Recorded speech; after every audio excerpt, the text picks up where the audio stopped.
దేవునికి స్తోత్రములు చెల్లిస్తున్నాం. ఈ రాత్రి ఆయన సన్నిధిలో మనందరం కూడా ఇలాగూ కూడుకొని ఆయన వాక్యమును ధ్యానించే భాగ్యమును ధన్యతను ప్రభు మనకి దయచేశారు. ప్రభువుని స్తుతిస్తున్నాం.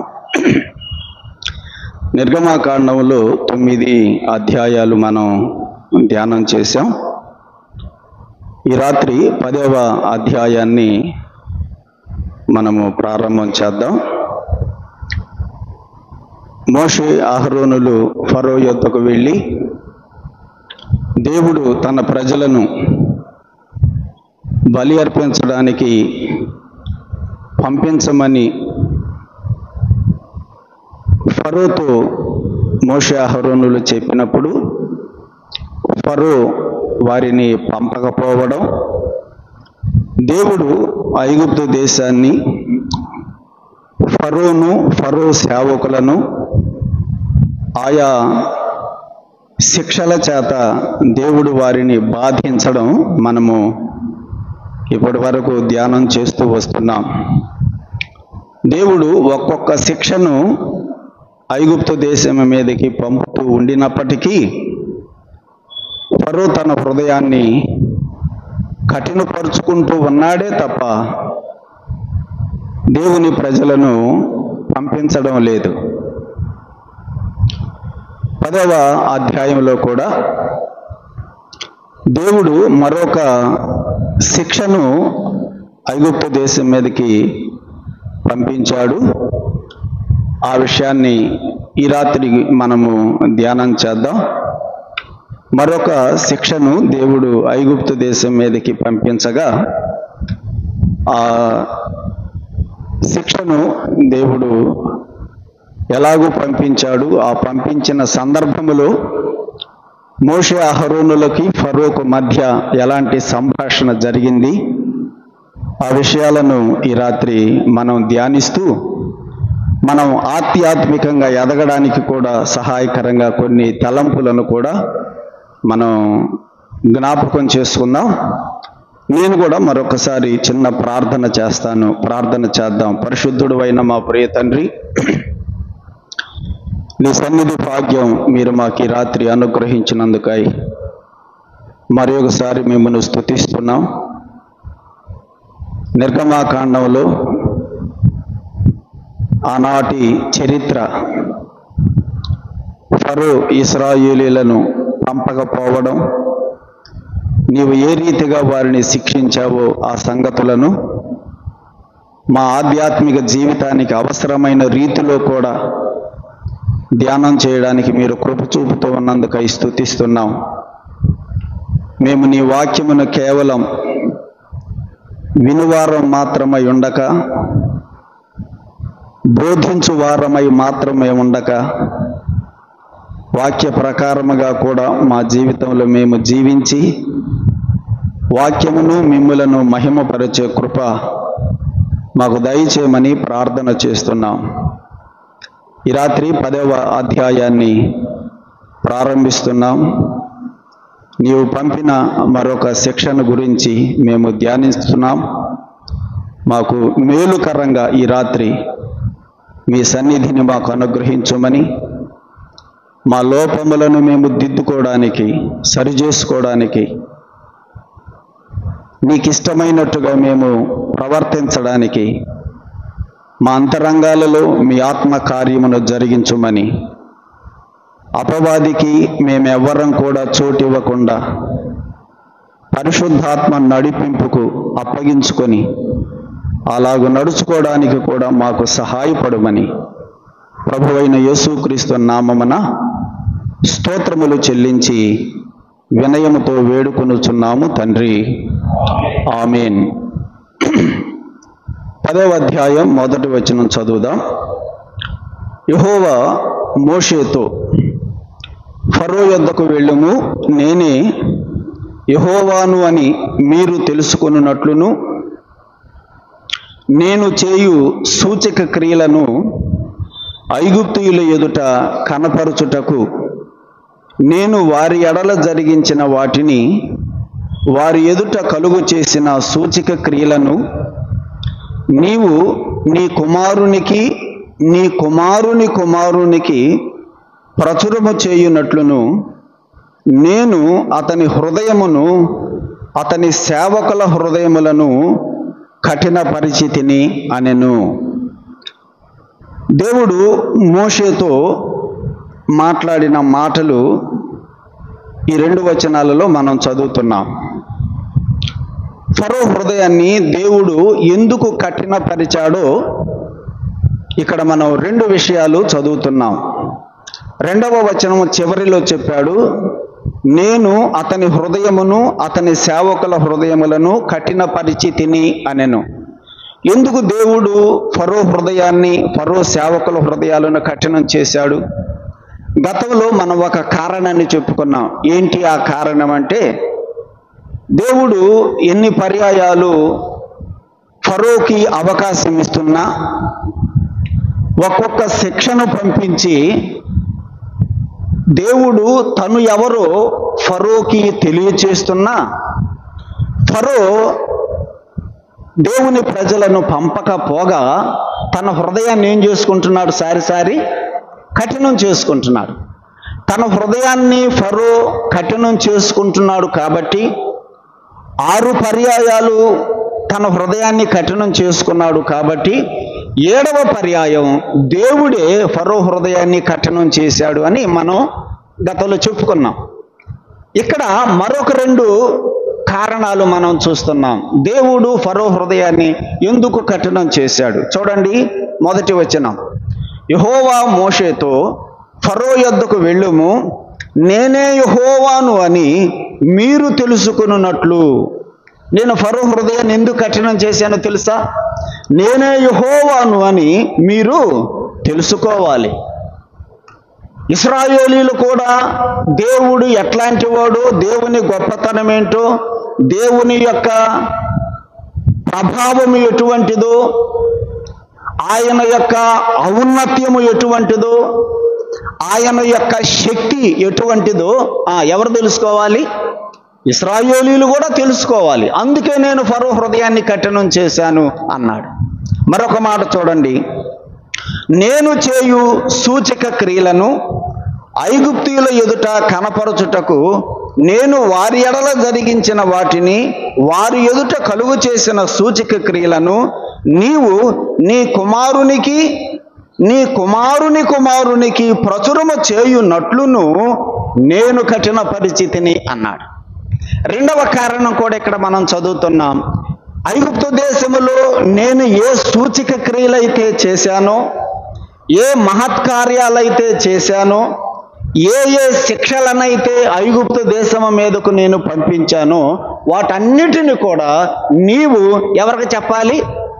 నీ కుమారులకి చెప్పాలి, నీ కుమారుల కుమారులకు కూడా చెప్పాలి. అంటే మనవ సంతానానికి కూడా చెప్పాలి.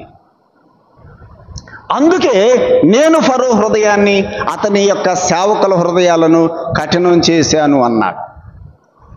నేను యెహోవాను అని మీరు తెలుసుకోవాలి, ఒకటి. 2వది, నేను చేసిన సూచక క్రియలన్నిటిని కూడా మీ పిల్లలకు చెప్పాలి, మీ పిల్లల పిల్లలకు కూడా చెప్పాలి. ఎందుకు వాళ్ళకి చెప్పాలి? వాళ్ళకి ఎందుకు చెప్పాలంటే మీకు అర్థమైందిగా, నేను చేసిన సూచక క్రియలన్నీ చూసి నేను ఎలాంటి వాడును మీకు అర్థమైందిగా. మీకు అర్థమైన ప్రకారంగా మీ పిల్లలకు కూడా తెలియాలి నేనెవరు, మీ పిల్లల పిల్లలకు కూడా తెలియాలి నేనెవరు, తరతరాలకు తెలియాలి నేనెవరినో. మీకే కాదు మీ పిల్లలకు కూడా తెలియాలి, మీ పిల్లల పిల్లలకు కూడా తెలియాలి. కాబట్టి వాళ్ళకి తెలియాలంటే ఎట్లా? మీరు వాటిని వారికి ప్రచురము చెయ్యాలి అని చెప్పాడు. మహాత్మా గాంధీ మన దేశం కొరకు, స్వాతంత్రం కోసం ఎన్నో ఉద్యమాలు చేసిన మహానాయకుడని మనకైతే తెలిసింది. ప్రతి సంవత్సరం అక్టోబర్ 2వ తారీఖున స్కూళ్ళల్లో ఆయన బొమ్మలు పెట్టి చేస్తూ ఉంటారు కదా, ఆయన గురించి చెబుతూ ఉంటారు. ఎందుకు? ఆయన ఎవరో దేశం కొరకు ఎలాంటి త్యాగం చేశాడో భారతదేశ ప్రజలకి తెలియాలి, రాబోయే తరతరాలకి తెలియాలి. అందుకని మేము కూడా ఏం చేస్తున్నాం స్కూళ్ళల్లో కదా, స్వాతంత్ర దినోత్సవం వచ్చినప్పుడు ఆగస్టు 15న చెప్పాలి వాళ్ళ బొమ్మలు పెట్టి, అక్టోబర్ 2 వస్తే బొమ్మలు పెట్టి చెప్పాలి, నవంబర్ 14 వస్తే జవహర్లాల్ ఎవరో చెప్పాలి కదా, సెప్టెంబర్ 5 వస్తే సర్వేపల్లి రాధాకృష్ణన్ ఎవరో చెప్పాలి. వీళ్ళకి చెప్పాలి. ఎందుకు చెప్పాలి? వాళ్ళ గొప్పతనం ఏంటో రాబోయే తరాలకు కూడా చెప్పాలి. అవునా? మరి వాళ్ళ గురించి చెప్పేటప్పుడు నా గురించి చెప్పరా అంటున్నాడు దేవుడు. ఒక దేశం కోసమే పాటుపడిన వాళ్ళ గురించి మీరు చెబుతుంటే సంవత్సరం సంవత్సరం సంవత్సరం సంవత్సరం సంవత్సరం సంవత్సరం నేనెవరు, నా గొప్పతనం ఏంటో, నా ప్రభావం ఏంటో, నా ఔన్నత్యం ఏంటో, నా శక్తి ఏంటో మీకు తెలియాలి, మీ పిల్లలకు తెలియాలి, మీ పిల్లల పిల్లలకు కూడా తెలియాలి. అందుకే నేను ఫరో హృదయాన్ని కఠినం చేసి ఒక్కొక్క శిక్షను నేను పంపుతూ ఉన్నాను అన్నాడు దేవుడు. అలాగైతే ప్రియులారా, మనము మన ప్రభువు యొక్క గొప్పతనం ఏంటో, మన ప్రభువు యొక్క ప్రాణ త్యాగం ఏంటో, ఆయన ప్రాణ త్యాగము ద్వారా మనకు కలిగినటువంటి పాప క్షమాపణను గురించి, ఆయన ప్రాణ త్యాగము ద్వారా మన పాపాలకు కలిగిన పరిహారము గురించి, మనకు తప్పిపోయిన నరకమును గురించి, మనకు అనుగ్రహింపబడిన పరలోకమును గురించి మనం కూడా ఏం చేయాలి? ఎవరికి చెప్పాలి? మన పిల్లలకి చెప్పాలి. మన పిల్లల పిల్లలకు కూడా, మనవ సంతానానికి కూడా చెప్పాలి. ఈ తాతలు, నాయనమ్మలు, అమ్మమ్మలు. అది మీ కుమారులకు కుమారులకు కూడా ప్రచురము చెయ్యండి అని చెప్పాడు. అలాగైతే ఈ రాత్రి ఆయన సన్నిధిలో ఉన్న మనందరం కూడా దేవుడు అప్పగించిన ఈ ఆజ్ఞను మనము నెరవేర్చుచున్నామా? మన పిల్లలకు దేవుని గురించి, ప్రభువుని గురించి, క్రొత్త నిబంధనలో ఉన్నటువంటి వాక్య సత్యాలను గురించి మనము చెబుతున్నామా? వారిని హెచ్చరిస్తున్నామా? ప్రభువు చెప్పాడు, దేవుడు చెప్పాడు, అలాగూ మీరు తెలియచేయండి అన్నాడు. 78వ కీర్తన, 78వ కీర్తనలో ఆసాపు కీర్తన. ఆ కీర్తనలో వారు ఏం చేశారో ఒక మాట మనం చదువుతున్నాం. ఇశ్రాయేలీయులు ఏం చేశారో 78వ కీర్తన 4వ వచనం చూడండి. 4వ వచనం, యెహోవా స్తోత్రార్హ క్రియలను. ఏ క్రియలు అంటే ఆ క్రియల ద్వారా దేవుని ఏం చేయాలి? మనం స్తుతులు చెల్లించాలి, స్తోత్రించాలి. అందుకని ఆ క్రియలకు స్తోత్రార్హ క్రియలు అనే మాట మనం చదువుతున్నాం. యెహోవా యొక్క స్తోత్రార్హ క్రియలను, ఆయన బలమును, ఆయన చేసిన ఆశ్చర్య కార్యములను దాచకుండా వాటిని వారి పిల్లలకు మేము చెప్పెదము. ఏం చెప్పాలి? ఆయన యొక్క స్తోత్రార్హ క్రియలను గురించి చెప్పాలి, ఆయన బలమును గురించి చెప్పాలి, ఆయన గొప్పతనమును గురించి చెప్పాలి, ఆయన ఆశ్చర్యమైన కార్యములను గురించి చెప్పాలి, ఆయన ప్రాణ త్యాగమును గురించి చెప్పాలి, ఆయన ఇచ్చిన పాప క్షమాపణను గురించి చెప్పాలి. ఎలా చెప్పాలి? దాచకుండా చెప్పాలి అన్నాడు. మేము దాచకుండా వాటిని వారి పిల్లలకు మేము చెప్పెదము. 5వ వచనం, రాగల తరములలో పుట్టబోవు పిల్లలు దానిని ఎరగాలి. రాబోయే తరములలో పుట్టబోయే పిల్లలు కూడా దేవునిని గురించి, ప్రభు అయిన యేసుక్రీస్తుని గురించి తెలుసుకోవాలి. అంటే ఈ తరములో ఉన్న మనం ఏం చేయాలి? పిల్లలకి చెప్పాలి.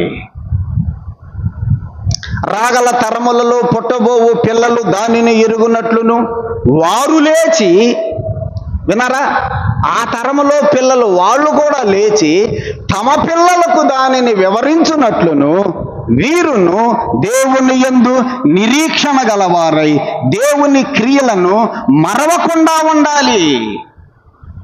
దేవుని యందు నిరీక్షణ కలిగి ఆ క్రియలను మరవకుండా దేవునికి స్తోత్రములు చెల్లించాలి. అందుకనే వాటిని దాచకుండా మేము చెబుతున్నాము అన్నాడు. వీళ్ళారా, అలాగైతే మనం కూడా మన పిల్లల పిల్లలకు యేసు ప్రభువుని గురించినటువంటి సత్యాలు మనము తప్పకుండా వాటిని చెప్పవలసినటువంటి బాధ్యత మన మీద ఉన్నది అని మనం ఈ రాత్రి జ్ఞాపకం చేసుకుంటున్నాం.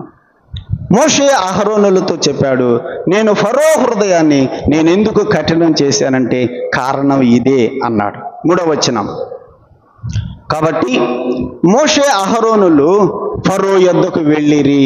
ఇప్పుడు మోషే అహరోనులు ఇద్దరు నేరుగా ఫరో దగ్గరికి వెళ్ళిపోయారు. దేవుడు పొమ్మన్నాడుగా. మోషే అహరోనులు వెళ్ళి ఫరోని చూచి ఫరోతో మాట్లాడుతున్నారు. ఏమన్నారో చూడండి. హెబ్రీల దేవుడగు యెహోవా సెలవిచ్చినది ఏమనగా, నీవు ఎన్నాళ్ల వరకు నాకు లొంగనొల్లకు ఉందువు? ఎంతకాలం నీవు నాకు లొంగవు ఫరో? దేవుడు అడగమన్నాడు. ఎంతకాలం నీవు లొంగకుండా ఉంటావు? దేవునికి మనము లొంగిపోవాలి. దేవునికి మనము లొంగిపోవాలి. ఎంతకాలము నీవు లొంగకుండా ఉంటావు? దేవుని వాక్యమునకు మనము లొంగిపోవాలి. వాక్యమునకు ఎంతకాలము నీవు లొంగకుండా ఉంటావు? మోషే అడుగుతున్నాడు, నీవు ఎన్నాళ్ళ వరకు నాకు లొంగక ఉందువు? నన్ను సేవించుటకు నా జనులను పోనిమ్ము అన్నాడు. వెళ్ళి చెప్పమన్నాడు. మోషే అహరోనులు వెళ్ళి ఇప్పుడు ఫరోతో చెబుతున్నారు. 4వ వచనం. నీవు నా జనులను పోనీయ నొల్లని ఎడల ఇదిగో రేపు నేను మిడతలను నీ ప్రాంతములోనికి నేను రప్పించదను అన్నాడు. ఎంతకాలం నీవు లొంగకుండా ఉంటావు? ఎంతకాలం దేవుని ప్రజలను ఆయనను సేవించడానికి పంపకుండా ఉంటావు? ఇప్పుడు కన్నా పంపవా? ఒకవేళ ఇప్పటికీ నీవు పంపకపోతే ఇదిగో ఈ రోజు నీకు అవకాశం ఇస్తున్నాను. ఈ రోజు నీవు గనక పంపకపోతే రేపు ఇంకొక శిక్షను పంపిస్తున్నాను. ఏంటిదా శిక్ష? చెప్పాడు 4వ వచనములో, నేను మిడతలను నీ ప్రాంతములోనికి నేను రప్పిస్తా అన్నాడు. ఈసారి ఎవరిని పంపుతానంటున్నాడు? మిడతలు. ఈగలను పంపించాడు, కప్పలను పంపించాడు కదా, పేలు పంపించాడు. ఇప్పుడు ఏం పంపిస్తానన్నాడు దేవుడు? మిడతలను పంపిస్తా. ఎప్పుడు పంపిస్తాను? రేపు. ఈరోజు ఎందుకు పంపను? టైం ఇస్తున్నా నీకు. నేను ఈరోజే పంపచ్చు, కానీ ఈరోజు నేను పంపను. ఆలోచన చేసుకో, పంపిస్తావో పంపించవో. ఆ నీ చేతిలోనే ఉంది. ఒకవేళ ఈ రోజు కనుక నీవు పంపించకపోతే రేపు తప్పకుండా మిడతలు వస్తాయి. చూసారా, ప్రేమ కలిగిన దేవుడు ప్రతిసారి మనం ఈ మాట జ్ఞాపకం చేసుకుంటున్నాం. ఎప్పుడు పంపిస్తానంటాడు? వచ్చినప్పుడల్లా మోషే రేపు రేపు రేపు అంటాడు. ఎందుకు? ఈ రోజు నీకు నేను అవకాశం ఇస్తున్నా. ఈ రోజు కనుక నీకు ఇచ్చిన అవకాశాన్ని నీవు సద్వినియోగం చేసుకోకపోతే రేపు శిక్ష తప్పదు. అలాగైతే దేవుడు కూడా మనకి ఎంత అవకాశం ఇస్తున్నాడు, అవునా కాదా? మనకి ఇన్ని సంవత్సరాల నుంచి అవకాశం ఇస్తున్నాడు, కానీ మనలో మార్పే రావటం లేదు. దేవుడు మనకు కూడా సమయం ఇస్తున్నాడు. దేవుడు మనకు కూడా టైం ఇస్తున్నాడు.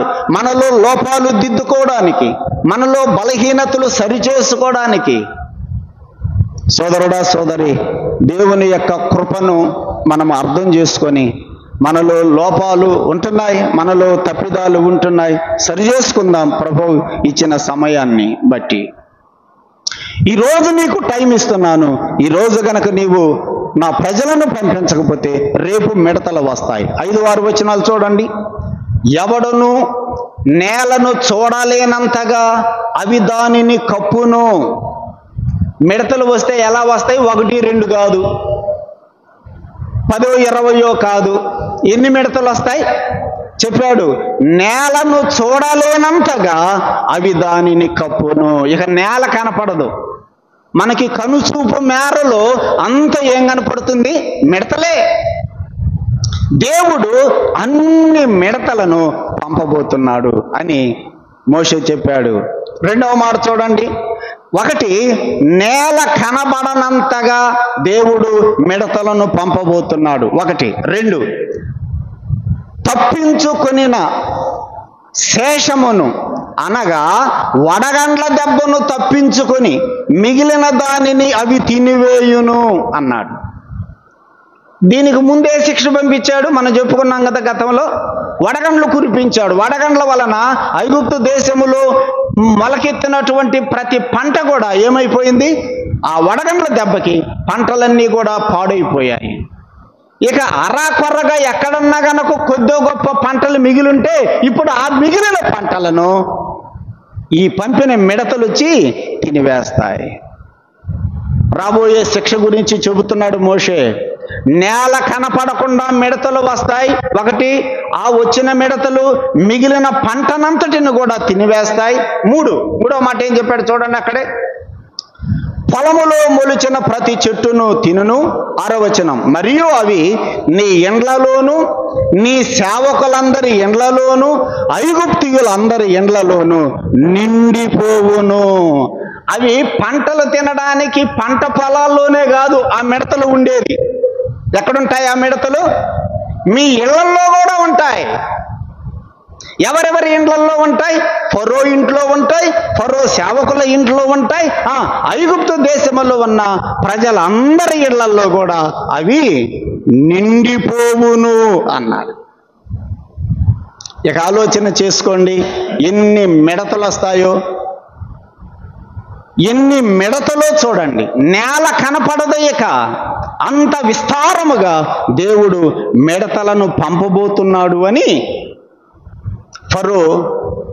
ఫరోకి ఈ మోషే అహరోనులు చెప్పేటప్పటికీ 6వ వచనం ఇంకా ఏమన్నాడు చూడండి. నీ పితరులు కానీ నీ పితామహులు కానీ ఈ దేశములో నుండిన నాటి నుండి నేటి వరకు అట్టి వాటిని చూడలేదు అని చెప్పి ఫరో ఎదుట నుండి బయలు వెళ్ళెను. ఇట్లాంటి మిడతలు ఇంతవరకు మీరు చూడలేదు, మీ తాతలు ముత్తాతలు కూడా వాటిని చూడలేదు. అలాంటి మిడతలు నా దేవుడు మీ దేశం మీదకి పంపబోతున్నాడు, ఇక ఆలోచన చేసుకో అని మోషే అహరోనులు ఇద్దరు వెళ్ళిపోయారు. ఇప్పుడు మీటింగ్ పెట్టుకున్నాడు ఎవరు?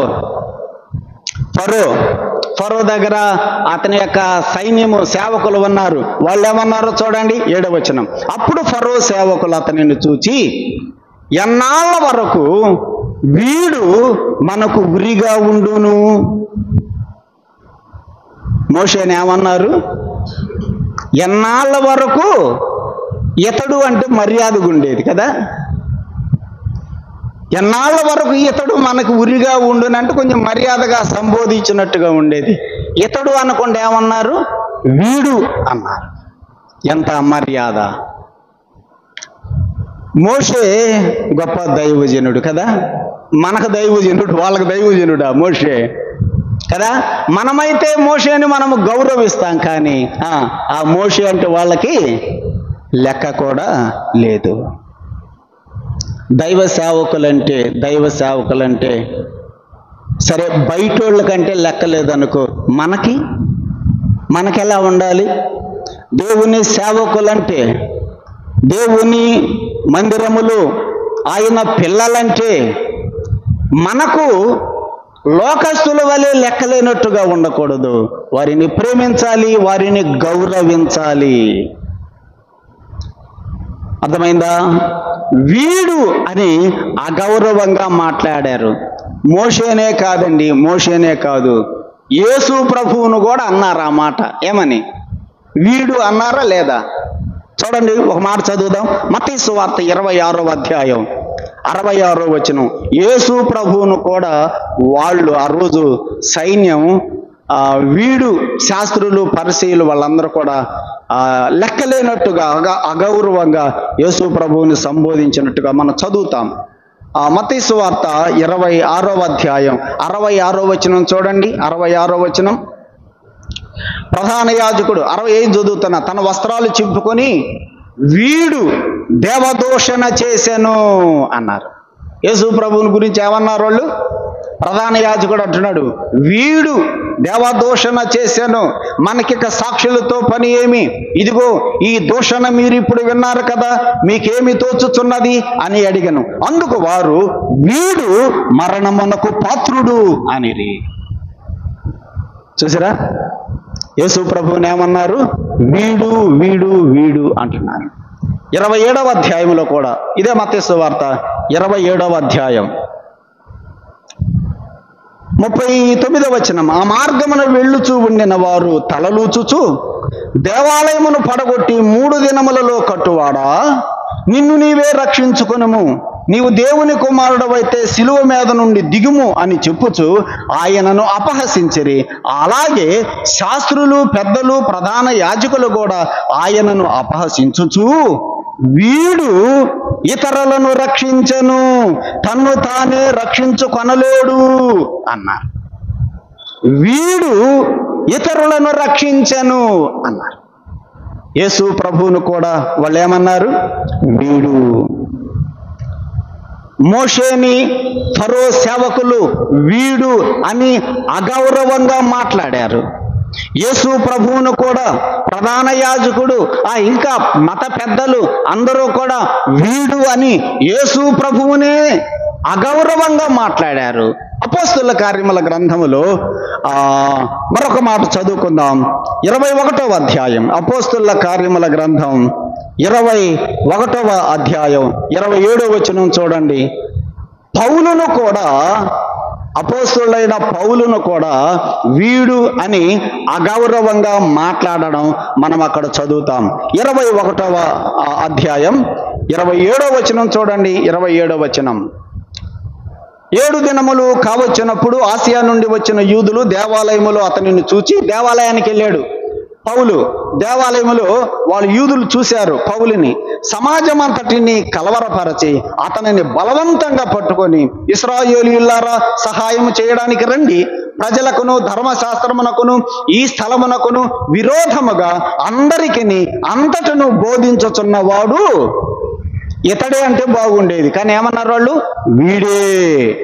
మరియు వీడు గ్రీసు దేశస్థులను దేవాలయములోనికి తీసుకొని వచ్చి ఈ పరిశుద్ధ స్థలమును అపవిత్రం చేస్తున్నాడు. ఎవరు? వీడు. పౌలును కూడా వాళ్ళు అగౌరవంగా మాట్లాడారు. ప్రియులారా, నేనేమంటానంటే, సరే వాళ్ళకి తెలియదు పౌలు గొప్ప దైవజనుడని, యేసు ప్రభువు లోకరక్షకుడని, మోషే గొప్ప దైవజనుడని వాళ్ళకి తెలియదు. మనకు తెలియదా మన సేవకులు? మనకు తెలియదా మన పెద్దలు?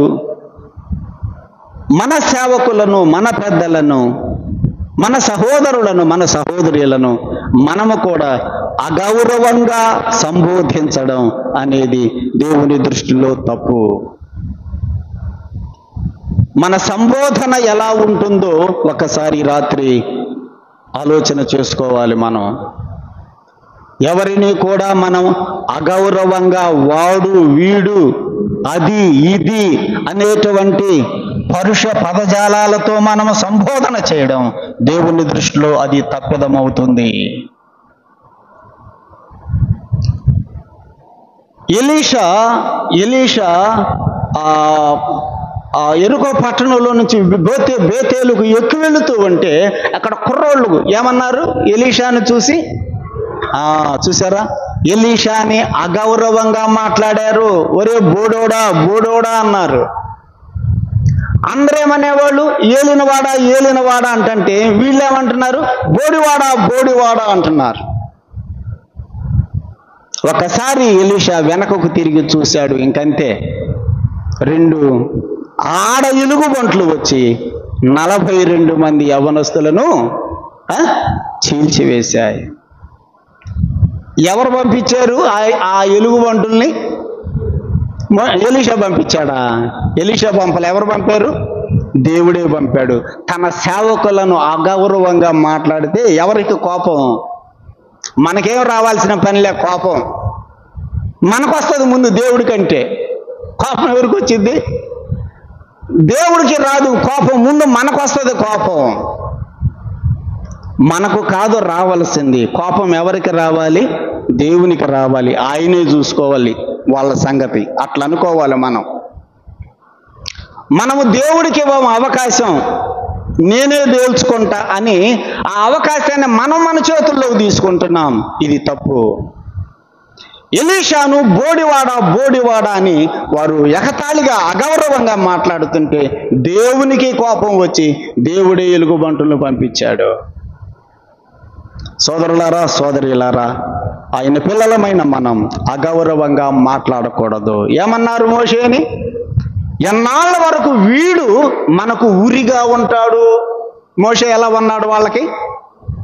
ఇశ్రాయేలీయులకి ఎట్లున్నాడు? వీళ్ళకేమో ఉరిగా ఉన్నాడు, వాళ్ళకి ఎట్లున్నాడు కదా? వాళ్ళకి దైవజనుడు, ఇశ్రాయేలీయులకు దైవజనుడు.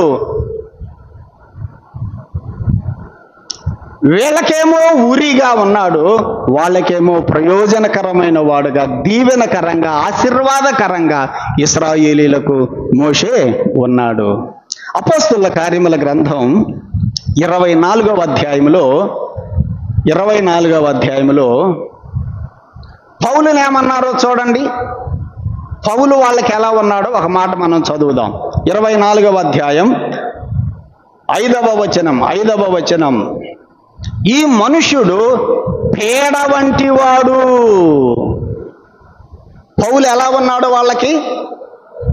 పేడ వంటి వాడుగా ఉన్నాడు. మనం కూడా అప్పుడప్పుడు ఎవరన్నా కనుక చనిపోతే పేడ విడగరైపోయింది అంటాం కదా. పేడ విడగరైపోయింది పో అంటే అప్పుడు దాకా నీకు ఎట్టున్నాడు వాడు? నీకు పేడగా ఉన్నాడు. ఇప్పుడు పౌలు కూడా ఎలా ఉన్నాడు? పేడగా ఉన్నాడు. మోషే ఎలా ఉన్నాడు? ఉరిగా ఉన్నాడు. పౌలు వాళ్లకు పేడ వంటి వాడుగా ఉన్నాడు, కానీ నమ్మిన విశ్వాసులకు ఎలా ఉన్నాడు? దీవెనకరంగా ఉన్నాడు, ఆశీర్వాదకరంగా ఉన్నాడు. అందుకనే పౌలు కొరింథీయులకు వ్రాసిన 2వ పత్రికలో 2వ అధ్యాయములో 2వ పత్రిక 2వ అధ్యాయములో 25వ వచనములో ఏమని వ్రాశాడు? ఒక మాట చదువుదాం చూడండి. 2వ అధ్యాయం 15వ వచనం. రక్షింపబడు వారి పట్లను నశించు వారి పట్లను మేము దేవునికి క్రీస్తు సువాసనయై ఉన్నాము. నశించే వారికి మరణార్థమైన మరణపు వాసనగాను, రక్షింపబడు వారికి జీవార్థమైన జీవపు వాసనగాను ఉన్నాము. రక్షించబడే వారికి ఎలా ఉన్నాము మేము? జీవపు వాసన. నశించుచున్న వారికి, రక్షణ లేని వారికి మేము ఎలా ఉన్నాము? మరణపు వాసన. మోషే ఇశ్రాయేలీయులకు ఆశీర్వాదకరముగా ఉన్నాడు, ఐగుప్తీయులకు పేడ వంటి వాడుగా ఉరిగా ఉన్నాడు. పౌలు ఇశ్రాయేలీయులలో నమ్మిన వారికి సువాసనకరముగా ఉన్నాడు, నమ్మని వారికి మరణపు వాసనగా ఉన్నాడు. మనం కూడా అంతే కదా. కొందరికి మనము ఆశీర్వాదకరంగా, దీవెనకరంగా ఉంటుంటే మరికొందరికి మనం అంటే ఎలా ఉంటుంది కదా? మరణపు వాసనగా ఉంటుంది. మనం అంటే పడదు. ప్రియులారా, ఆనాడు దైవజనులనే, మోషేనే, యేసు ప్రభువునే, పౌలునే వీళ్ళు పేడ వంటి వారు, వీళ్ళు ఉరి వంటి వారు అని వారిని తృణీకరించారు. అందులో ఆశ్చర్యమేమి లేదు. ఈనాడు మనల్ని కూడా అలాగే అంటారు. కొందరికి మనము జీవార్థమైన జీవపు వాసనగా మనం ఉంటే, కొందరికి మనం ఎలా ఉంటున్నాం? మరణపు వాసనగా ఉంటున్నాం. వాళ్ళు అన్నారు, ఎన్నాళ్ళ వరకు వీడు మనకు ఉరిగా ఉండును? ఫరోతో చెబుతున్నారు, తమ దేవుడైన యెహోవాను సేవించడానికి ఈ మనుషులను పోనీయ్యా, ఈ దేశము నశించిపోయిందని ఇంకా నీకు అర్థం కావటం లేదా? నీకు తెలియలేదా? నీకు ఇంకా తెలియలేదా? ఐగుప్తు దేశం ఎంత నాశనం అయిపోయిందో నీకు తెలియలేదా? వీడు మనకు పీడ లాంటి వాడు, వీడు మనకు ఉరి లాంటి వాడు, వీళ్ళను పంపించి వేసేయి అని ఆ సేవకులు ఫరోతో చెబితే, అంతేనంటారా అన్నాడు. అంతే, నువ్వు తొందరగా పంపించేసి వాళ్ళని పిలిపించు అన్నాడు. చూడండి 8వ వచనం. మోషే అహరోనులు ఫరో యొద్దకు మరలా రప్పింపబడగా, మళ్ళీ పిలిపించేశాడు. ఎట్లయితే పోయి పిలుచుకొని రండి వాళ్ళిద్దరిని, పంపించేద్దాం వీళ్ళని అన్నాడు. వాళ్ళు పోయి మోషే అహరోనులు పిలిపించుకొని మళ్ళీ వచ్చేసారు. ఇప్పుడు మోషే అహరోనులు ఫరో దగ్గరకు రాగానే ఏమంటున్నాడో చూడండి, 8వ వచనం. మోషే అహరోనులు ఫరో యొద్దకు మరలా రప్పింపబడగా అతడు, మీరు వెళ్ళి మీ దేవుడైన యెహోవాను సేవించుడి. వెళ్ళండి, సరే గాని ఇంతకు ఎవరెవరు వెళతారు అన్నాడు. ఎవరెవరు వెళతారు అన్నాడు. ఎవరెవరు వెళ్ళేదేంది? అందరం వెళతాం. పురుషులు మేము వెళ్ళాలి, మా భార్యలు రావాలి, స్త్రీలు రావాలి, యవనస్తులు రావాలి, చిన్నపిల్లలు రావాలి, పసిపిల్లలు రావాలి, మా పశువులు రావాలి, మేము అందరం వెళ్ళాల్సిందే. మళ్ళీ అదేం ప్రశ్న ఎవరెవరు అని? చూడండి ఏం చెప్పారు. 8వ వచనం. మీరు వెళ్ళి మీ దేవుడైన యెహోవాను సేవించండి, అందుకు ఎవరెవరు వెళ్ళుదురు అని వారిని అడిగాను. 9వ వచనం. అందుకు మోషే, మేము యెహోవాకు పండుగ ఆచరింపవలెను గనుక మా కుమారులు, మా కుమార్తెలు, మా మందలు, మా పశువులను వెంటబెట్టుకొని మా పిన్న పెద్దలతో కూడా వెళ్ళెదము అనెను. అదేం ప్రశ్న అయ్యా రాజు? ఎవరెవరు వెళ్ళేదేంటి? మేము అందరం వెళ్ళాల్సిందే. మా ఇంట్లో పిన్న పెద్దలు, మా కుమారులు, మా కుమార్తెలు, మా భార్యలు, మా పశువులు, మా మందలు అందరం వెళ్ళిపోవాల్సిందే. మందిరానికి ఎవరెవరు రావాలి? ఏం చెప్పరు? మందిరానికి ఎవరెవరు రావాలి? మేము అందరం వెళ్ళిపోవాల్సిందే మా ఇంట్లో. అదేనా మన సమాధానం? మోషే చెప్పిన మాట అది కదా, మేమందరం వెళ్ళాలి. మరి ఈనాడు మన సమాధానం ఏంటిది? ముసలోళ్ళ మేము వస్తావాలయ్యా, మా పిల్లలకి చాలా పనులు ఉంటాయి కదా, మన సమాధానం అది. వాక్యం వింటున్నటువంటి సహోదరుడా సహోదరి, కుటుంబము యావత్తు కూడా దైవ సన్నిధికి రావడం, అది ఆయన పిల్లలమైనటువంటి మనము తీసుకోవలసినటువంటి నిర్ణయం. మోషే చెప్పాడు, మేమందరము కూడా మా దేవుడు యెహోవాకు పండుగ ఆచరించాలి, మా పిన్న పెద్దలతో కూడా మేము వెళ్ళాలి. ఈనాడు మనం కూడా అలాంటి తీర్మానముతో ఉండగలుగుతున్నామా? మా కుటుంబం అంతా కూడా మేము మందిరానికి వెళ్ళిపోవాల్సిందే. ఇంటి దగ్గర ఎవరు ఉండటానికి లేదు, అందరం వెళ్ళిపోతాం మందిరానికి. వస్తున్నామా? కుటుంబము యావత్తు వస్తున్నామా? బైబిల్ క్లాస్కి యావత్తు వస్తున్నామా? విజ్ఞాపన కూడికకు యావత్తు కుటుంబము యావత్తు వస్తున్నామా? ఆలోచన చేయండి. కొందరికి వీలు కుదరదు, నాకు తెలుసు. కొందరికి, అందరికీ కాదు, కొందరికి మాత్రమే వీలు కుదరదు. మిగిలిన వాళ్ళకి నేను చెప్పేది ఏంటంటే, కనీసం 50% అన్న వీలు ఉన్నవాళ్ళు కూడా, మీరు ఒప్పుకుంటారో ఒప్పుకోరు, నేను మాత్రం గ్యారెంటీ చెబుతాను, 50% మందికి కనీసం వీలు ఉన్నా కూడా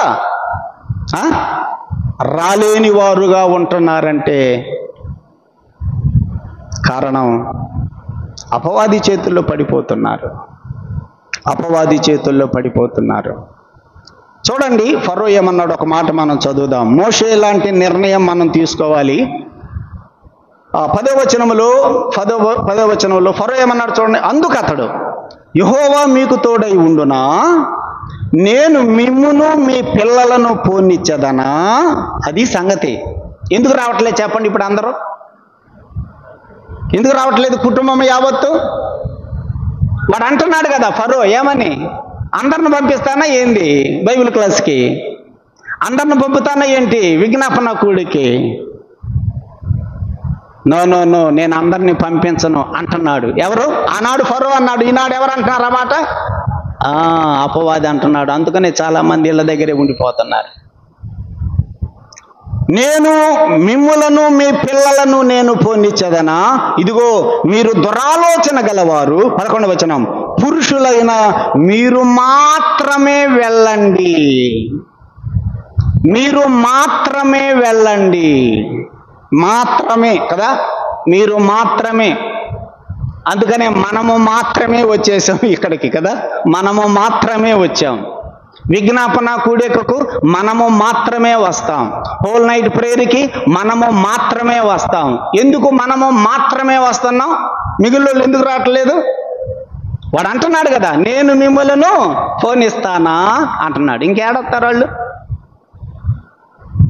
పురుషులైన ఏమన్నాడు చూడండి, 11వ వచనం, పురుషులైన మీరు మాత్రమే వెళ్ళి యెహోవాను సేవించండి.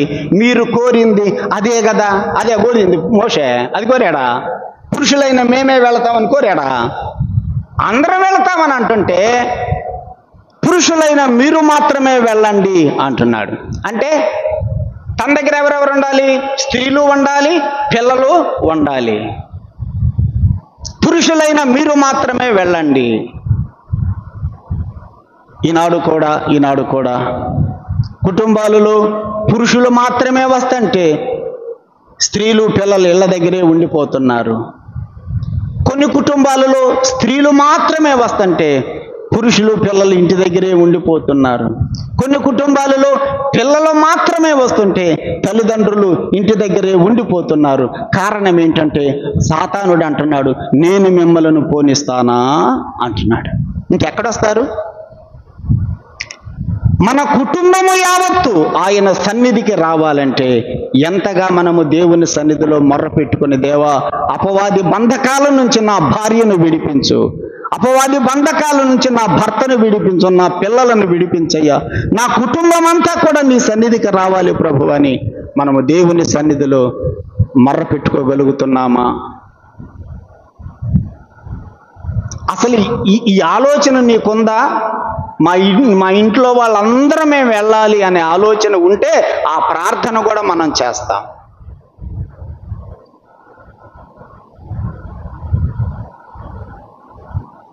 ఆలోచన చేయండి ప్రియులారా. అపవాది మన కుటుంబాలను పాడు చేస్తున్నాడు. కుటుంబములో అందరూ దైవ సన్నిధికి వెళ్లకుండా కుటుంబాలను సాతానుడు పట్టుకున్నాడు. వాడి బంధకాల నుంచి మన కుటుంబాలు విడిపించబడాలంటే మనము ఎంతగా దేవుని సన్నిధిలో ప్రార్థించాలో చూడండి. మనం ఈ ప్రార్థన చెయ్యం. మనం చేసే ప్రార్థన అంతా ఏంది? కుమ్మరించు కుమ్మరించు కుమ్మరించు కుమ్మరించు కుమ్మరించు. ఏంటిది? ఆశీర్వాదాలు. అయ్యా మా కుటుంబంలో ఈ అవసరం ఉంది, ఈ అవసరం ఉంది, వీటి కోసమే మనం ప్రార్థన చేస్తున్నామే తప్ప నా కుటుంబము నీ పాద సన్నిధికి రావాలి, నా కుటుంబము యావత్తు అపవాది బంధకాల నుంచి విడిపించబడాలి అని మనము దేవుని సన్నిధిలో భారంగా ప్రార్థన చేసుకోగలుగుతున్నామా? మన బిడ్డలను గురించి ప్రార్థన చేస్తున్నామా? మన మనమ సంతానమును గురించి ప్రార్థన చేస్తున్నామా? ఎంత ప్రార్థన చేయాలో చూడండి మన కుటుంబాలను గురించి. అపవాది చేతుల్లో చిక్కుకుపోయాయి, కనపట్లేదా మన కుటుంబాలు అపవాది చేతులు అట్ట చిక్కుకుపోయాయో?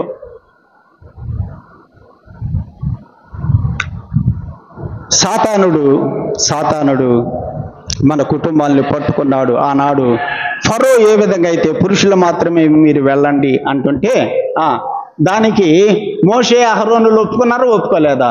నో, మేము వెళ్ళాం, పంపితే మమ్మల్ని అందరినీ పంపించు, అంతే, మేము ఒప్పుకోం. ఏంటి నా మాట వినరా? మీరు మాత్రం వెళ్ళండి, మేము వెళ్ళాం, వీళ్ళని మెడబట్టుకొని బయటకు నెట్టండి రా అన్నాడు. ఎవరు? ఫరో. మెడబట్టుకొని బయటికి నెట్టేశారు. ఎట తెలుసా మాట? మెడబట్టి బయటికి నెట్టారని అక్కడే చూడండి 11వ వచనం చివరిలో, ఫరో సముఖము నుండి వారు వెళ్ళిపోయారా వెళ్ళగొట్టబడ్డారా? వెళ్ళగొట్టబడ్డారంటే దాని అర్థం ఏంటి?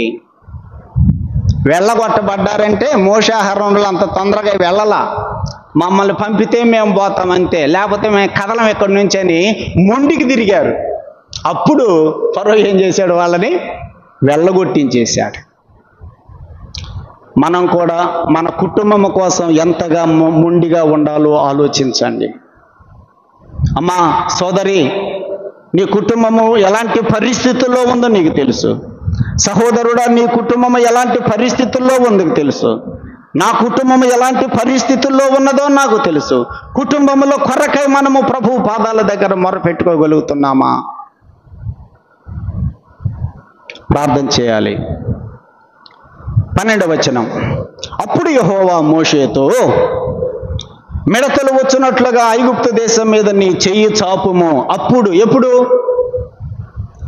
వింటలేదు ఫరో, నా మాట వింటలేదు, నేనంతా చూస్తున్నాను, మిమ్మల్ని పంపించేటట్లేడు, ఇక లాభం లేదు, చాపు నీ చెయ్యి అన్నాడు.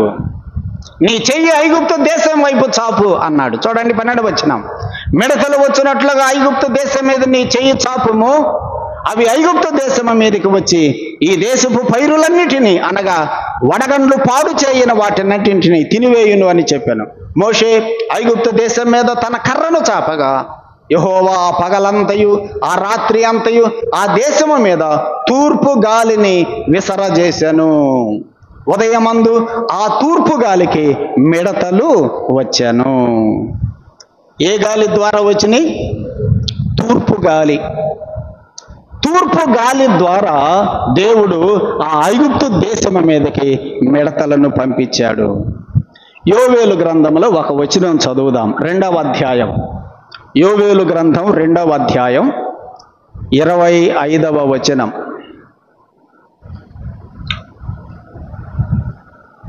25వ వచనం చూడండి. యోవేలు గ్రంథం, మీరు కడుపారా తిని తృప్తి పొంది మీ కొరకు వింత కార్యములను జరిగించిన మీ దేవుడైన యెహోవా నామమును స్తుతించున్నట్లుగా నేను పంపిన మిడతలను ఎవరు పంపించారు? నేనే పంపించింది. నేను పంపిన మిడతలను, గొంగలి పురుగులను ఎవరు పంపించారు? నేనే. పసర పురుగులను ఎవరు పంపించారు? నేనే. చీడ పురుగులను ఎవరు పంపించారు? నేనే. మిడతలను, గొంగలి పురుగులను, పసర పురుగులను, చీడ పురుగులను అను నా మహాసైన్యము తినివేసిన అన్నాడు. ఇప్పుడు చెప్పండి, దేవుడి సైన్యం ఎవరు? దేవుని యొక్క మహాసైన్యం ఎవరు? దేవదూతలు కాదు, గబ్రియేలు, మిఖాయేలు, రఫాయేలు వాళ్ళు కాదు, వాళ్ళు ఆయన సైన్యమే. ఇక్కడ కూడా ఒక సైన్యం చెప్పాడు. మిడతలు, పసర పురుగులు కదా, గొంగలి పురుగులు, ఇవి కూడా దేవుని యొక్క సైన్యం. పిలిచాడు తన సైన్యాన్ని, మిడతలారా రండి అన్నాడు. మిడతలన్నీ వచ్చినాయి. వెళ్ళండి ఐగుప్తు దేశం మీదకి అన్నాడు. తన సైన్యమును, మిడతలు అనే తన సైన్యమును ఐగుప్తు దేశం మీదకి దేవుడు పంపించాడు. చూడండి దేవుడి దగ్గర ఎలాంటి సైన్యాలు ఉన్నాయో. కప్పలు కదా, పేలు, ఈగలు, ఇవన్నీ ఎవరు? దేవుని యొక్క మహా సైన్యం. ఆ మాట మనం చదువుతున్నాం. తూర్పు గాలిని విసర చేయగా ఆ తూర్పు గాలిలో నుండి దేవుని యొక్క మహాసైన్యమైనటువంటి మిడతలు వచ్చేసాయి. 14వ వచనం చూడండి. ఆ మిడతలు ఐగుప్తు దేశం అంతటి మీదికి వచ్చి ఐగుప్తు సమస్త ప్రాంతములలో నిలిచెను. అవి మిక్కిలి బాధాకరమైనవి. అంతకు మునుపు అలాంటి మిడతలు ఎప్పుడూనూ ఉండలేదు. తరువాత అట్టివి ఉండబోవు. అవి నేలంతయు కప్పాను. ఇక నేలే కనపట్టల్లా. అడుగు తీసి అడుగు వేయాలన్నా కూడా అడుగు దేని మీద పడుతుంది? మిడతల మీదే. ఆ నేలంతా కూడా మిడతలే. నేలంతా కూడా మిడతలు కప్పివేశాయి. 15వ వచనం, ఆ దేశమన్న చీకటి కమ్మెను. ఆ దేశపు కూరగాయలన్నిటినీ, ఆ వడగండ్లు పాడు చేయని వృక్ష ఫలములు అన్నింటినీ కూడా అవి తినివేశాను. ఈ మిడతలు పోయి అంతకుముందు వడగండ్లు ఏమేమైతే పాడు చేయలేదు వాటన్నిటిని ఇప్పుడు ఈ మిడతలు వెళ్ళి తినివేసినాయి. ఐగుప్తు దేశం అంతటా చెట్లే గాని, పొలముల కూరయే గాని, పచ్చనిది ఏదియూ మిగిలి ఉండలేదు. దేవుడు తన మహాసైన్యం మిడతలను పంపించేసి వాటన్నిటిని కూడా తినివేసేటట్లు చేశాడు. 16వ వచనం, కాబట్టి ఫరో మోషే అహరోనులను త్వరగా పిలిపించెను.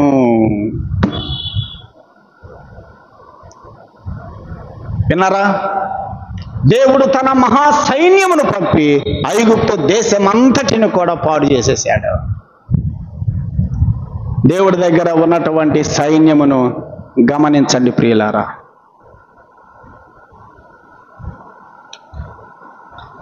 దేవుడు తన దగ్గర ఉన్నటువంటి మహా సైన్యమును మిడతలను పంపించాడు. నిర్గమాకాండం 23వ అధ్యాయంలోకి ఒక మాట చూడండి. నిర్గమాకాండం 23వ అధ్యాయం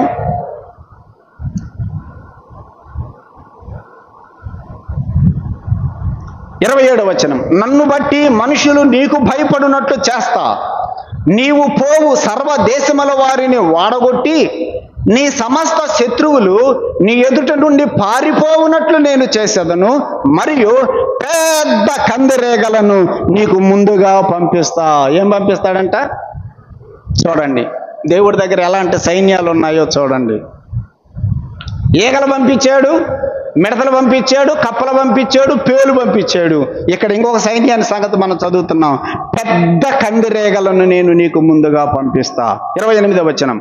అవి నీ ఎదుట నుండి హివ్వీయులను, కనానీయులను, హిత్తీయులను వెళ్ళగొట్టును.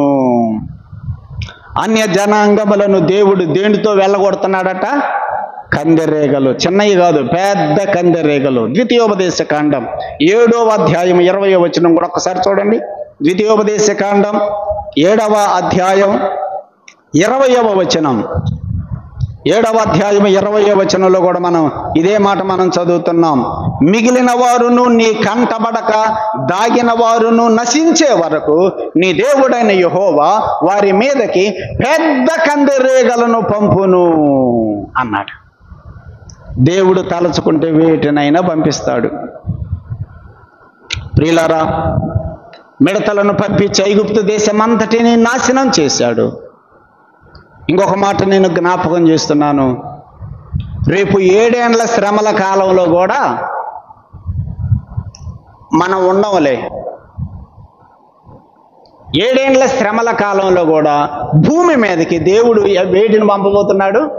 మిడతలనే పంపబోతున్నాడు. ఒక్క మాట చూడండి. 9వ అధ్యాయం ప్రకటన గ్రంథం 9వ అధ్యాయం. రేపు భూమి మీదకి మిడతలు కూడా రాబోతున్నాయి. దేవుడే ఆ మిడతలను పంపిస్తున్నాడు. మనం చెప్పుకున్న మహా సైన్యం అని మిడతలు ఉన్నాయి దేవుడి దగ్గర. త్వరగా చూడండి. 9వ అధ్యాయం 1వ వచనం చదువుతున్నాను. 5వ దూత బూర ఊదినప్పుడు ఆకాశము నుండి భూమి మీద రాలిన ఒక నక్షత్రమును చూచి తిని అగాధము యొక్క తాళపు చెవి అతనికి ఇయ్యబడెను. అతడు అగాధము తెరవగా పెద్ద కొలిమిలో నుండి లేచు పొగ వంటి పొగ ఆ అగాధములో నుండి లేచెను.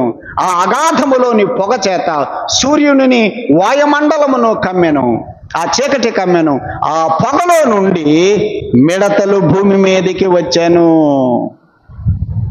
3వ వచనంలో మనం చదువుతున్నాం. ఆ పొగలో నుండి ఏం బయటకు వచ్చినాయట? మిడతలు భూమి మీదకి వచ్చాను. భూమిలో ఉండు తేళ్లకు బలము ఉన్నట్టుగా వాటికి బలము ఇయ్యబడెను. తేలుగుడితే ఎట్లా ఉంటుందో, తేలుగుడితే ఎంత నొప్పిగా ఉంటుందో అంత బలము, అంత నొప్పి కలిగించే బలము ఎవరికి ఇస్తున్నాడు? రేపు దేవుడు మిడతలకి ఇవ్వబోతున్నాడు. చూడండి 4వ వచనం. నొసళ్ళ యందు దేవుని ముద్ర లేని మనుషులకే తప్ప. ఎవరికి తప్ప? ఎవరికి తప్ప? దేవుని ముద్ర లేని మనుషులకే తప్ప భూమికైనా, గడ్డికైనా, ఏ మొక్కలకైనా, ఏ వృక్షమునకైనా హాని కలుగ చెయ్యకూడదు అని వాటికి ఆజ్ఞ ఇయ్యబడెను. వేటికి? మిడతలకి. ఏం ఆజ్ఞ ఇచ్చాడంట? మీరు పోయి ఎవరికి హాని కలుగు చేయాలి? నొసట దేవుని ముద్ర ఎవరికి లేదో వాళ్ళకు మాత్రమే మీరు హాని కలుగు చేయాలి. వాళ్ళకు తప్ప ఇక మీరు దేనిని కూడా ముట్టుకోకూడదు. మిడతలకు చెప్పాడు దేవుడు. ఇదిగో మంచిగా పచ్చగా పంట ఉందని చెప్పి ఆ పంట మీద పోయి వాళ్తారేమో చెప్పాడా లేదా మాట? భూమికైనను, చూడండి ఆ మాట, భూమికైనను, గడ్డికైనను, ఏ మొక్కలకైనను, ఏ వృక్షమునకైనను హాని చేయకూడదని వాటికి ఆజ్ఞ ఇయ్యబడెను. మరి ఐగుప్తు దేశానికి వచ్చినప్పుడు ఏ ఆజ్ఞ ఇచ్చి పంపించాడు? మీకు ఏ మొక్క కనపడితే ఆ మొక్కని తినేసేయండి అన్నాడు. ఎక్కడ?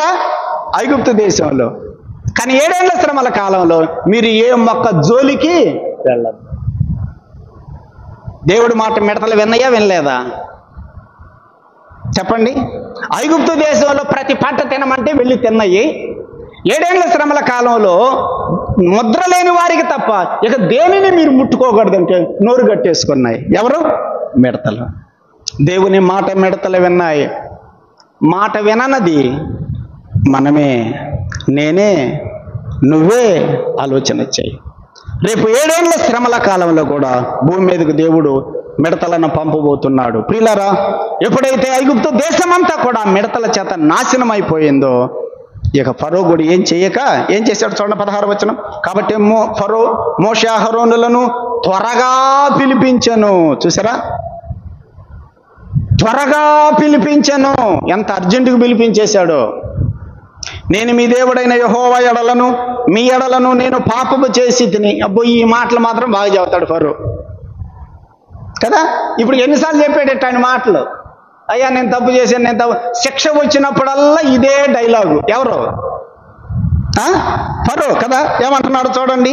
నేను మీ ఎడలను మీ యెహోవా ఎడలను పాపం చేసి తిని, మీరు దయచేసి ఈసారి మాత్రమే నా పాపమును క్షమించండి, నా మీద నుండి ఈ చావు మాత్రమే తొలగించమని మీ దేవుడైన యెహోవాను వేడుకోండి అనెను. ఇట్లాంటి మాటలు మాత్రం ఎన్నిసార్లు చెప్పాడు ఇప్పటికీ? అది నిజమైన పశ్చాత్తాపమేనా? నిజమైన పశ్చాత్తాపమేనా? ప్రియులారా, కొంతమందికి నిజమైన పశ్చాత్తాపం కలగదు.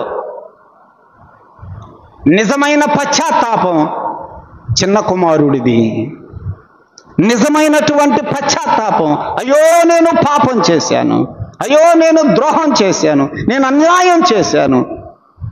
చిన్న కుమారుడు పశ్చాత్తాపపడి, నీ కుమారుడను అని అనిపించుకోవడానికి కూడా నాకు అర్హత లేదు, ఆ యోగ్యత లేదు, నేను కేవలం నీ కూలివారిలో ఒకటిగా నేనుంటా. అది నిజమైన పశ్చాత్తాపం, నిజమైన పశ్చాత్తాపం. కానీ ఫరోలో నిజమైన పశ్చాత్తాపం కాదు అది. ఊరకట్ట శిక్ష వచ్చినప్పుడు ఆ శిక్ష తొలగిపోవడానికి అట్లాంటి మాటలు అంటూ ఉంటాడు ఈ ఫరో. అంతే. చూడండి, నా మీద నుండి ఈ చావు మాత్రం తొలగించమని మీ దేవుడైన యెహోవాను వేడుకోండి అనను. 18వ వచనం. అతడు ఫరో ఎదుట నుండి బయలు వెళ్ళి యెహోవాను వేడుకొనెను. దేవుణ్ణి వేడుకున్నాడు మోషే. దేవుడు ప్రేమ కలిగిన వాడండి. అవతలోడు పనికి మాలినోడైనా కదా. ఫరో సంగతి తెలుసు మోషేకి, తెలీదా? ఇదివరకు కూడా నువ్వు ఇట్లాంటి మాటలు చెప్పేవాళ్ళయ్యా, నేను ఇక అసలు వేడుకొని అన్నాడా? మనమైతే అనేవాళ్ళం, ఎన్నిసార్లు నీకు చెప్పేది, ఎన్నిసార్లు చూస్తున్నాను నీ సంగతి, ఇక నేను వేడుకోను, నీ సావు నువ్వు చావని అంటాం మనమైతే. కానీ ఫరో ఆ మాట అన్నప్పటికీ కూడా మోషే ఏం చేశాడు? దేవుణ్ణి వేడుకున్నాడు. అది ప్రేమ అంటే. ఎన్ని మారులైనా కూడా దేవుడు ఆ ఫరో పట్ల కృప చూపుతూనే ఉన్నాడు. దేవుణ్ణి వేడుకున్నాడు. 19వ వచనం. అప్పుడు యెహోవా గాలిని త్రిప్పి మహాబలమైన పడమట గాలిని విసరజేయగా అది ఆ మిడతలను కొంచిపోయి ఎర్ర సముద్రములో పడవేసెను. ఇప్పుడే గాలి వచ్చిందంట. ఇప్పుడే గాలి, పడమట గాలి. మిడతలను పంపించేటప్పుడే గాలి, తూర్పు గాలి, తీసుకుని వెళ్ళేటప్పుడే గాలి, పడమట గాలి. ఈ పడమట గాలిని పంపించి ఆ మిడతలన్నిటిని తీసుకొని ఎర్ర సముద్రంలో పడవేశాయి. చూడండి, అక్కడ ఒక మాట చదువుదాం. ఐగుప్తు సమస్త ప్రాంతములలో ఒక్క మిడతైనా నిలవలేదు. ఒక్క మిడతైనా నిలవలేదు. ఎందుకని ఒక్క మిడత కూడా అక్కడ లేదు? ఒక్క మిడత కూడా అక్కడ ఎందుకు లేదు? దేవుడు చెప్పాడు, మీరందరూ వెళ్ళిపోవాల్సిందే, మీరందరూ వెళ్ళిపోవాల్సిందే. అది కాదు, అక్కడ జొన్న పంట కనపడుతుందని ఆ జొన్న పంట తినటానికి మీరుంటారా? నో, మీరు కూడా వెళ్ళిపోండి అన్నాడు. ఒక్క మిడత కూడా ఉండటానికి లేదు. ఒక్క మిడత కూడా లేదు. 8వ అధ్యాయం 31వ వచనం చూడండి. 8వ అధ్యాయం 31వ వచనం. 8:31. యెహోవా మోషే మాట చొప్పున చేయగా ఏగల గుంపులు ఫరో యొద్ద నుండి, అతని సేవకుల యొద్ద నుండి, అతని ప్రజల యొద్ద నుండి తొలగిపోయాను, ఒక్కటైనను నిలవలేదు. ఏంటిది అది? ఏగ. ఒక్క ఏగ నిలవలేదు. ఇప్పుడు ఒక్క మిడత నిలవలేదు. దేవుడు చెబితే ఒక్క ఈగ లేదు, ఒక్క మిడత లేదు. ఇక్కడ ఎన్ని ఈగలు ఉన్నాయి, ఎన్ని మిడతలు ఉన్నాయి? ఇక్కడ హెబ్రోను సంఘంలో, ఈ హెబ్రోను సంఘంలో ఉన్న ఈగలు మిడతలు ఈ మాటలినే ఈగలు కాదు, మాటలినే మిడతలు కాదు, అన్నీ ఉంటాయి. అక్కడ ఒక్క ఈగ లేదు, ఒక్క మిడత లేదు, అన్ని వెళ్ళిపోయినాయి. ఈ ఈగలు ఈ మిడతలైతే మేము వెళ్ళం, నీ మాట మేము వినం అనే ఈగలు అనే మిడతలు మనం ఎలా ఉన్నామో ఈ రాత్రి పరిశీలన చేసుకోవాలి. దేవుని మాట వింటున్నామా? దేవుని మాట వినేటువంటి వారమేనా మనం? ఆయన వాక్యమునకు లోబడేటువంటి వారమేనా మనం? ఆలోచన చేయండి ప్రియులారా. ఒక్క ఈగ, ఒక్క మిడత లేకుండా దేవుడు ఆజ్ఞ ఇస్తే అన్నీ వెళ్ళిపోయాయి. మరి అన్ని వెళ్ళిపోయినాయిగా, ఇప్పుడు ఏమన్నా ఈయన పంపిస్తున్నాడా? 20వ వచనం చూడండి. అయినను యెహోవా ఫరో హృదయమును కఠినపరచెను, అతడు ఇశ్రాయేలీయులను కొనియడాయను. ఈసారి ఎవరు కఠినం చేశారు? దేవుడే. అవకాశాలు ఇస్తే సద్వినియోగం చేసుకోకపోతే ఇక దేవుడే కఠినం చేస్తాడు. మార్పు చెందుదాం, ఆయన చిత్తానుసారంగా మనము జీవిద్దాం. ప్రార్థన చేద్దాం.